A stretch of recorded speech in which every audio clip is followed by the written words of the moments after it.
আমাদের গ্রামাঞ্চলে অনেকেই বলে যে বাংলাদেশ পুলিশে টাকা ছাড়া কোনো চাকরি হয় না, কিন্তু আজ আমি এটা প্রমাণ করলাম যে বাংলাদেশ পুলিশে কোনো টাকা ছাড়াই চাকরি হয়। এটাই আমার শেষ মাঠ ছিল। ইনশাল্লাহ এই মাঠে ভাইভাতে সিলেক্টেড হয়েছি।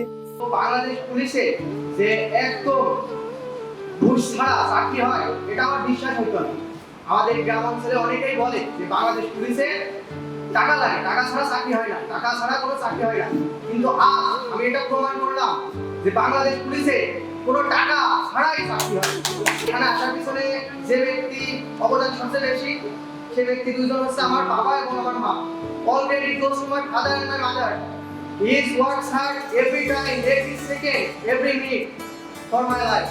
আমার বাবা 2018 সালে মারা যায়। তারপর থেকে খুবই অভাব অনটনের মধ্যে দিয়ে আমার জীবনযাপন করতে হয়। আমার ছোট দুইটা ভাই আছে, অসুস্থ দাদি, তাদেরকে নিয়ে খুবই দারিদ্রতার সাথে আমার পড়ালেখা করে যেতে হয়েছে। কিন্তু এখন এমন একটা পরিস্থিতিতে এসে পড়েছি, পড়ালেখার পাশাপাশি কোনো একটা কাজের ব্যবস্থা না করতে পারলে সংসার চালানো অসম্ভব।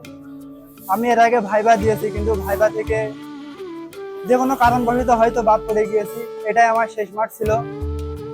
ইনশাল্লাহ এই মাঠে ভাইভাতে সিলেক্টেড হয়েছি।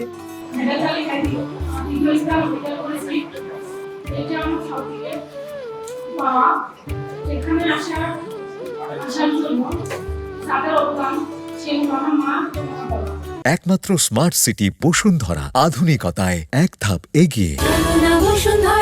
গত দুবারের মতো এবারও আমরা স্বচ্ছভাবে আন্তরিকতার সাথে সম্পূর্ণ যোগ্যতার ভিত্তিতে পুলিশ হেডকোয়ার্টার এবং আমাদের এসডিএসি স্যারের সরাসরি তত্ত্বাবধানে একেবারে নিরবচ্ছিন্ন পরিশ্রম, সততা, স্বচ্ছতার মাধ্যমে যোগ্য প্রার্থীদের খুঁজে বের করার জন্য আমরা যে কাজটা শুরু করেছিলাম 10, 11 ও 12 জুলাই মাঠ পর্যায়ের পরীক্ষা থেকে শুরু করে আজকে লিখিত পরীক্ষার ভাইবা এবং লিখিত এবং ভাইবার সম্মিলিত ফলাফল প্রকাশের মাধ্যমে চূড়ান্তভাবে 25 জনকে আমরা নির্বাচিত করে আমাদের এই কার্যক্রম এখানে সামগ্রিকভাবে যে কার্যক্রম ছিল তা শেষ করছি।